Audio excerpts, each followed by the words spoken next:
bwanyuma y'abarimo kwetombwita Minister Helen Grace aragire district okurekeraho hamwe no kwegesa abantu okwentatara omuzigo kutwariza kubi abarema muri Kiruhura bagizire ngu baruhire n'abebembezi otiro na district ya Kiruhura obutafayo ahanshonga zabo ngo bamwe niba bashereko mu maju okutuntizibwa hamwe no kuteka bishiki bakabanagaho cyena kikomaho kandi orukwatwa n'bamutwara kabura muru omuntu wara kena mateka kandi government representative twija kutwara in a simple way ahabo kuba it is a law.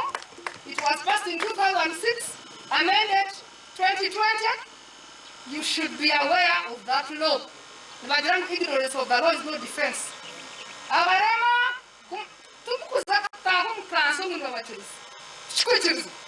Always have a problem in Chukra. When we try to talk about issues of PWDs, our leaders ask that where they seem not to understand that the PWDs in Chukra. Hearing impairment, Garbindi, Evivela Tukutum, I hope in the Hewa NGOs, Zazigom, Zuru. The movement which is struggling and statistics.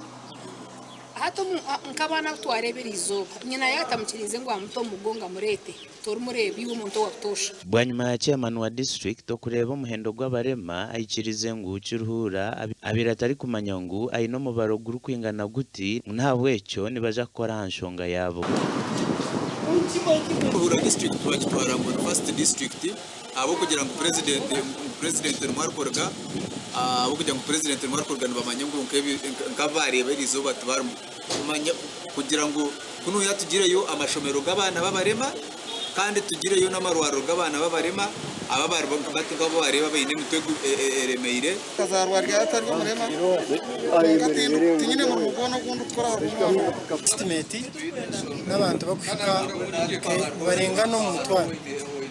Here for somebody to move up to Mbale is a bit expensive, and I think as government we shall try to work out to see